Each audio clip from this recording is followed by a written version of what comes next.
It's Sparta!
Alrighty, ladies and gentlemen, let's get into it. Today we are talking about Athens and Sparta. Athens and Sparta. But first, we're going to start with their government. You want to make sure you are on slide. Boom. 143, and you're going to be writing all of these slides. Okay, so let's get right into it. So Athens, when it first started, okay, they were a monarchy. Okay, and what a monarchy, what you want to write down is it's a king. It's a king, queen. Most governments started out this way. It's just easier that way. From 2000 to 1200 BC, for 800 years, they had kings in Athens. Little king and his cup. Then, later on, as time went on, this is a progression. And as it progressively goes on, it gets more and more free. The more freedom people have. It's great. Freedom's great. Love freedom. So in this, it's an aristocracy. Okay, an aristocracy. It's a government ruled by a small group of noble, landowning families. Okay, so they're the rich. They're the elite few. All right, as you can see, these gentlemen here are extremely elite. Look how elite they are. They should definitely be ruling over an entire country or city-state like Athens. No doubt about it. No problem. I'm going to roll over it. Then they moved on. They moved on to what's known as a tyranny or a tyranny. Okay? These are powerful individuals, usually nobles or other wealthy citizens, sometimes seize control of the government by appealing to the common people for support. So they have the support of the people. As you can see here, I have some examples of some tyrants. You may recognize them from throughout history. You know, Hitler, Castro, Gaddafi, Stalin, Kim Jong-il that'd be Kim Jong-un's father. Okay, so the people support an overthrow of the government. Typically, these are military tyrants. They have control of the military, and they're like, hey, the current government isn't working, let's overthrow it. And when they get in power, one person's in power, typically, in our more modern history, typically, they don't really do so hot. For a while, it's okay. People are okay with like losing freedoms and so forth, but eventually they exploit that. Those tyrants exploit it. So when you think of tyranny, it's not necessarily bad, but think of it as it's a one rule, absolute power, but the people essentially elected that person or brought that. People are okay with it. You know, Hitler was voted in. I don't know if you know that, but Hitler was voted in. Boom. Cuba. As we move on, Draco. So let's talk about, did I skip one? Yeah.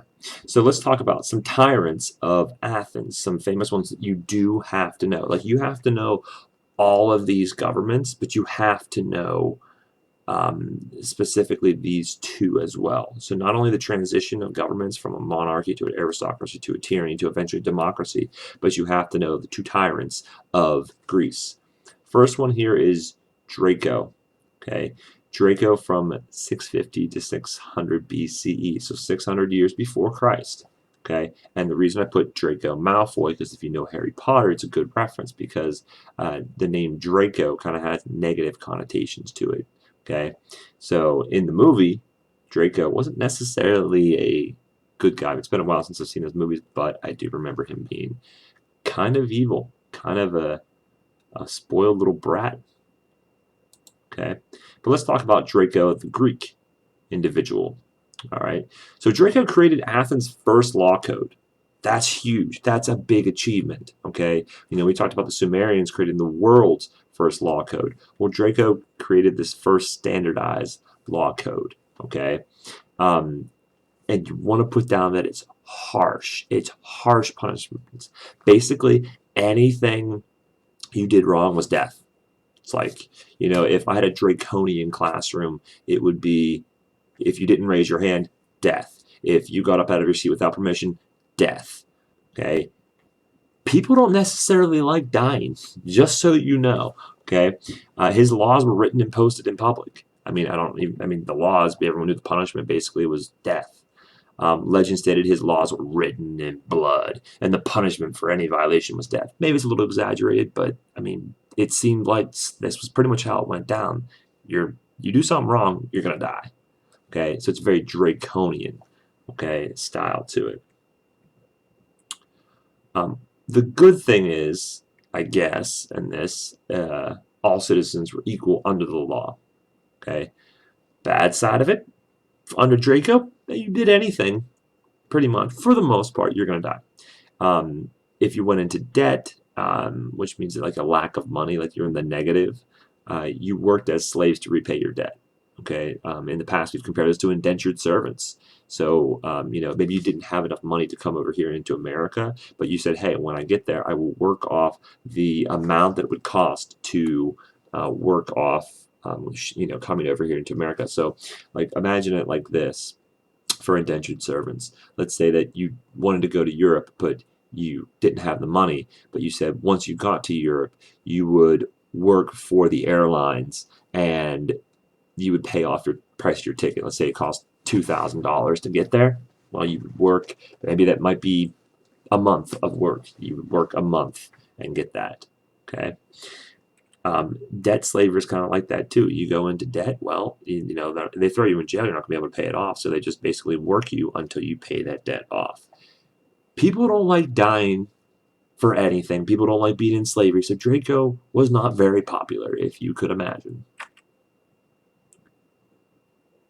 So they're excessively harsh and severe is really all you need to know from Draco. He's a tyrant.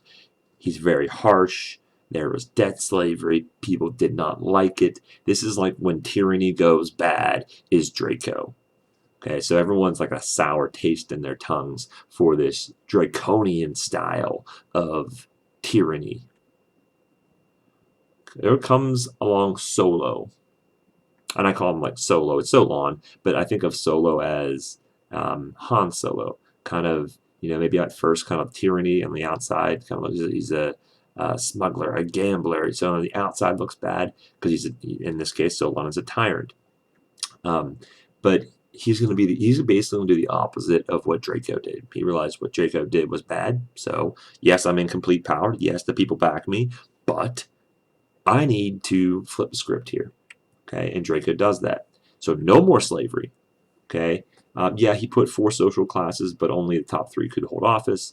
I don't think that's super relevantly important, but you want to make sure that everyone could participate in those classes. So getting rid of slavery, getting equaling out, extending democracy, people liked Solon. Okay. So eventually, though, tyranny didn't last, and they transitioned to what's known as a democracy. I think you might be familiar, maybe, with a democracy. Maybe you've heard of it. It's a government ruled by the people. Yeah, you're a person. If you didn't know, you're a person. Okay, there's some people voting. Okay, Guy's got a nice, was that a teal shirt on there on the right? The little voting action. Okay. Um, we'll learn too that this is the Parthenon. We'll learn about that here soon. But democracy, it's ruled by people. Everyone votes, but specifically they're a direct democracy. And in a direct democracy, everyone votes. Okay, we are in a representative democracy where we vote. When we vote people to make our decisions for us. In Greece, it was no, you make the decision, you vote for the decision. So if you make the decision to go to war, you vote to go to war, you guess what? You're going to war. Okay, because you voted, majority rules. So it's good for smaller populations, a direct democracy. And the example I give you is that you have asked them people directly. Representative, you have somebody representing you in government that has your same ideas and same ideologies. Okay.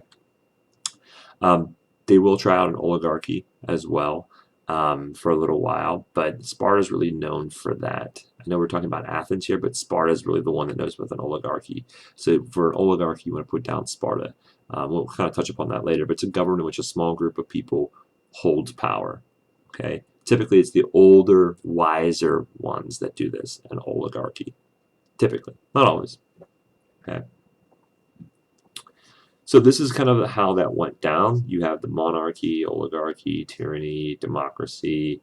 Oligarchy and aristocracy kind of are a little bit intertwined there, so you might see different variations of that. But yeah, they go progressively more free, okay? Because in a monarchy, you have one person making the rules. Oligarchy, you have, or aristocracy, you have a few people making the decisions.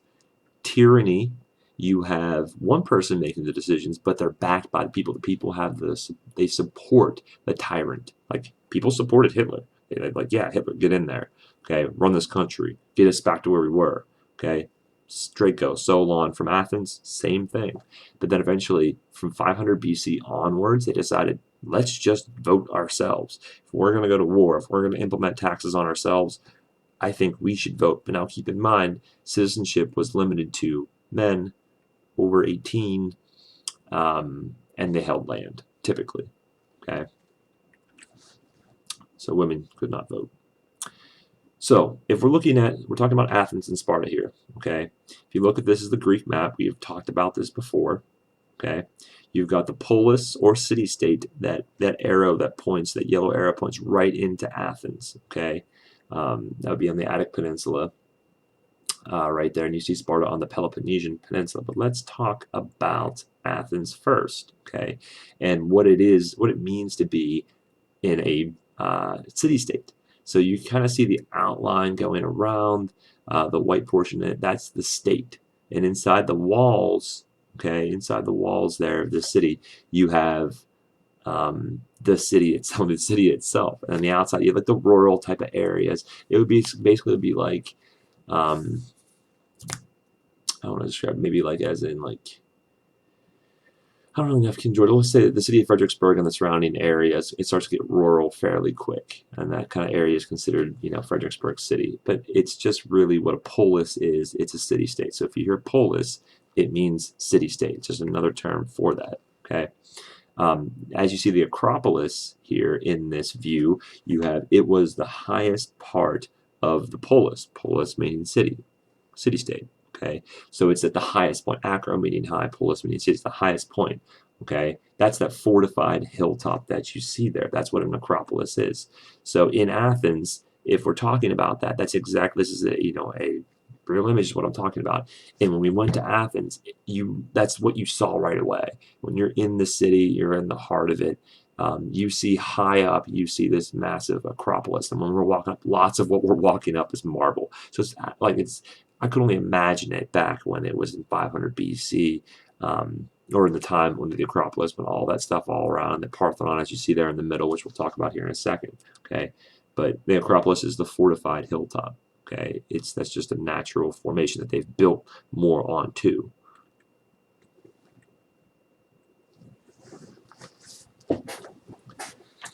All right, so it's a fortified hilltop, like I said.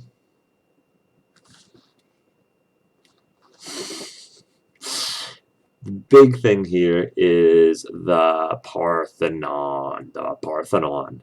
Okay, what the Parthenon is, it built around 447 BC. It is in commemoration to Athena, which the city is named after. The city is named after the goddess Athena for uh, battle strategy, war and battle strategy. Okay, you'll learn more about that. It'll make a little more sense when we talk about the Persian War. But it's on top of the Acropolis, the Parthenon is, and um, this is obviously a ruin of it, so it's not what it once was, but it represents democracy. It represents freedom. Okay, just as you see like the Statue of Liberty today, and you think America, you think freedom, independence. That's what you think of when you see the Parthenon in Greece, like the birthplace of democracy. That's why we're learning about Greece. Why Greece is so important, because our forefathers are the ones that actually looked into the past, looked into Greece, looked into Rome, and said, hey, let's do this. So in that Parthenon, okay, you have three things, and I want you to draw these three things, okay? Doric, Ionic, and Corinthian columns. So these columns are famous because they're everywhere, okay? The Doric is very simple. Simply put, it takes skill, but it doesn't take as much skill as the other two. So Doric is the most simple. Ionic is the next one. That's like the ram's horns, okay? And the ram's horns, okay? The ram's horns. And the third one's the Corinthians. So these Greeks were really good at building, and especially building things that were like just culturally impressive. Okay, I mean, you like, well, we don't have any of that.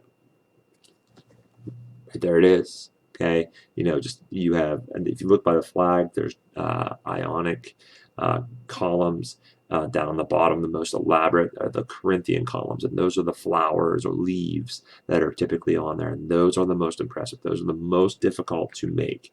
So you'll typically see, maybe you'll see Doric a lot because it's cheaper, it's easier to make. But this is something that we've had for 2,500 or more years, and we're still going with it. We're still doing this. Like, people want these style of columns. Like, it represents, when you see it, that's why DC was modeled after ancient Greece and Rome.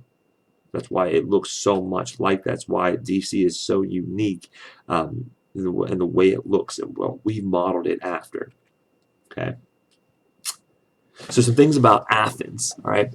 As I said, the most famous Acropolis is found at the city of Athens. You say Acropolis, you just immediately, there are other Acropolises, but you immediately think Athens. For sure, think Athens, okay? It's dedicated to the Temple of Athena. She's the goddess of wisdom and battle strategy and defense. The Greek city-states also had marketplaces called the Agora. Okay, so this is an agora. If you see where the arrow pointing where the circle is, that's an agora. Okay, here's a city-state with the walls, and you can kind of see the outsides. This is what I'm trying to get acropolis to you, across to you, is what the layout of a typical Greek city-state would look like, especially Athens. Athens is like the epitome of a city-state. Okay, so you need to write down that the markets are called the agora. But what did you do at the market? Did you just buy stuff? That's not, you didn't just buy stuff. No, of course not. Okay. What you did was you would get into assemblies in this open space. So if we go back, that's too far. If we go back to here, look at this giant open space. Okay. This is where they went. And this is where they met and they talked about ideas and so forth. Okay. This is not something that's just like, well, I don't know. No, they went and they talked about stuff. They can't write on the internet. They can't text. So they have to physically, this is crazy. Now it's going to sound crazy. They get outside, they go outside, they get sunlight, and they meet people in real life. It's crazy. Okay. And they talk about their problems that are going on in their city state. Okay. And how to solve them. Well, this place was called the Agora. The Agora. Okay. I think that's, yeah. This is also where to discuss and voting as well. We do voting here as well. Okay. All right. All right. So a little bit more about the Athenians A phalanx is a formation of soldiers carrying shields and spears. So a phalanx, it's a hoplite. This is a phalanx. Okay, they're in this tight formation. Okay, and they're working as a unit. Okay, and it's like a giant, bronze tank, human tank that's just rolling around, making huge progress through the battlefield. Okay. All right. So, sorry, I was trying to get that lighting back in there. That's the phalanx, and what you see there in blue and yellow, you have to write down. You have to write down. Okay. You have to write down. The individual Greek soldiers were called hoplites. So this is what a typical hoplite soldier would look like. The reason they called them a hoplite is because of, if you look at the first thing there, that round shield that he carries, that's called a hoplon. Hoplon. Yeah, you have the Xiphos and the Dories, their spear, and then their body armor and lamellar and all that stuff, and the Corinthian helmet. But they're called hoplites. Hoplites. Okay, boom, hoplite. Greek phalanx. And it's not just the Athenians that use it, the Spartans use it. And basically, if you're in Greece and you're a city-state, you use the phalanx. It's great. It's a great time. But you got to work as a team. Imagine that, working as a team to be successful. Wonder where that would come from. All right, so the next thing is Sparta, that we're going to talk about here, located on the Peloponnese Peninsula, or the Peloponnesian Peninsula. This is Sparta! It is Sparta. It is Sparta. Let's talk about Sparta. Let's do it. Okay. All right, so some things to kind of think about here with Sparta. All right, Sparta had an oligarchy, which I said before. All right, and that oligarchy consisted of council of elders. That's like the old oligarchy. Okay, so that you have the two Spartan kings and you have the elderly men talking about the ideas and what they should do, but you have the two Spartan kings. Okay, so that's kind of what makes up an oligarchy in Sparta. Two kings. Okay, two kings, one domestic and one foreign. Foreign meaning that they're away from the country, domestic meaning they're at home. Okay, Leonidas from the movie 300, and real life, he was an actual real person, was a foreign king, if you want to think about it like that. Okay, at least he went on the foreign brigade. I don't want to get ahead of myself, but we'll talk about Leonidas and the 300 Spartans. So let's go over what it means to be a Spartan, because you're going to do a little activity, the videos, and kind of make your decision on would you be an Athenian, would you be a Spartan. So age 7, okay, if you're a Spartan boy, you are taken away from your family and you enter the agoge. The agoge is a military training. It's a barracks, is what the agoge is. Okay. And at age 7, you don't get to visit your family. You were taken away from your family. Okay, like you see here, you're taken away, gone. Okay, if you return, you're a man. You're not like that's not like you're just saying you are. You are a legit man at that point. Okay, but if we go back, okay, so they're taken away. They're trained. All they do is train. They tell you that they train and train and train and train and we train. And let me go back here. Actually, I don't. I'm just trying to go to that picture on the left, but apparently I didn't match it up. So, but yeah, you're fighting, and you're not fighting not necessarily kids your age. You're going to fight full-grown adults that are men who are battle tested, and they're fighting. They're not taking it easy on you. They're going to beat the living crap out of you to toughen you up. If you don't make it, if it's too tough for you, that's it. You either get tough or you die. It's brutal. It's harsh. They call it a Spartan life because it's so brutal. At age 21, they graduate from military training and officially become part of the army. Well, some of you are like, well, at 21, I know what I'm doing. Well, at 21, they don't even drink alcohol. Okay, that's not in their mind because it dulls the senses. It makes them weak. So they're not going to do that. Everything was about and for Sparta. Okay, the state itself, not for the individual, for the country, for the state. Okay, that's when you officially became a part of the army. That's like you know, your transitional period. Okay, at age 30, you're allowed to live at home and serve on the council. Okay, so that's when you would start to have a family at age 30. At age 60, you were allowed to retire from the military. Imagine fighting when you're 59 years old. Okay, but hey, if you live to be that long, well, that'd be pretty impressive if you could live that long. Because I mean, literally, they would go out and fight every kind of season. You know how you have like basketball and football seasons. Well, they have like war season, and they loved it. And their war seasons were actually less intense than their actual training. So it was like a vacation for them. They vacationed by going to war. Okay, Spartans, crazy. Okay, much different than we are. Okay. Spartan women were physically trained to bear strong children, so it wasn't just the men. The women were also super strong too. They managed the household when the men were off to war. Somebody has to. They ran the whole government and everything when the men were off to war.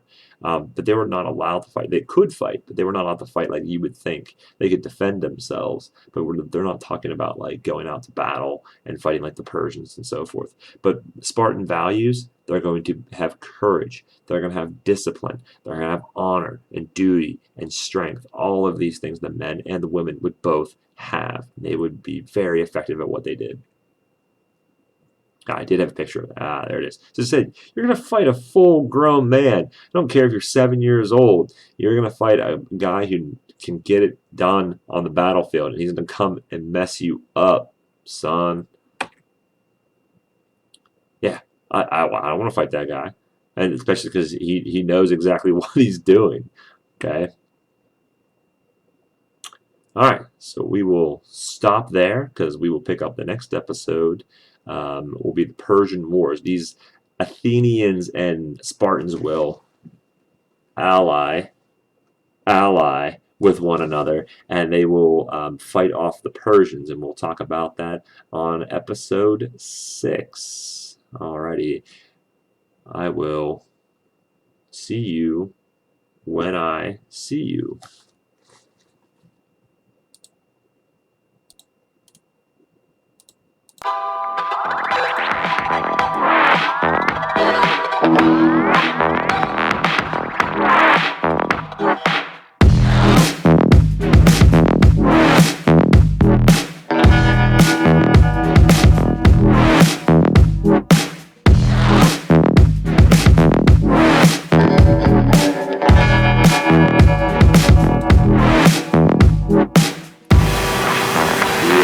Next time.